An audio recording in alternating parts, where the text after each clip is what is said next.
শিক্ষা, গবেষণা ও সাহিত্যকে রাজনীতিকরণ করা ঠিক না বললেন প্রধানমন্ত্রী তারেক রহমান। 9 বিশিষ্ট ব্যক্তি ও এক প্রতিষ্ঠানকে 2026 সালের 21শে পদক তুলে দিয়ে তিনি আরও বলেন, রাষ্ট্র তার প্রয়োজনে জ্ঞানী গুণীদের সম্মানিত করে। রাজধানীর ওসমানী স্মৃতি মিলনায়তনে অনুষ্ঠিত হয় 21এর পদক বিতরণ অনুষ্ঠান। এবছর পদক পেয়েছেন চলচ্চিত্রে ফরিদা আক্তার ববিতা, চারুকলায় অধ্যাপক আব্দুস সাত্তার, স্থাপত্যে মেরিনা তাবাসসুম, সঙ্গীতে আয়ুব বাচ্চু, নাট্যকলায় ইসলাম উদ্দিন পালাকার, সাংবাদিকতায় শফিক রহমান, শিক্ষায় অধ্যাপক মাহবুবুল আলম মজুমদার, ভাস্কর্যে তেজস হালদার যশ ও নৃত্যকলায় অর্থী আহমেদ এবং সঙ্গীত দল হিসেবে ব্যান্ড ওয়ারফেজ।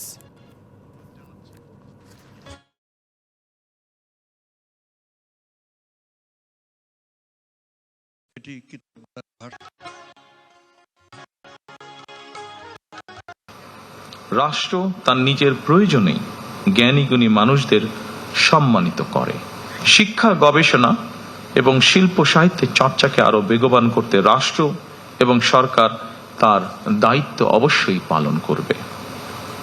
আমি বিশ্বাস করি, শিক্ষা, গবেষণা এবং শিল্প সাহিত্য চর্চাকে রাজনীতিকরণ করা কখনোই সভ্য সমাজের পরিচায়ক নয়। বিকাশ পেমেন্টে 10,000 টাকার বেশি অফার। শপিং চলছে তো।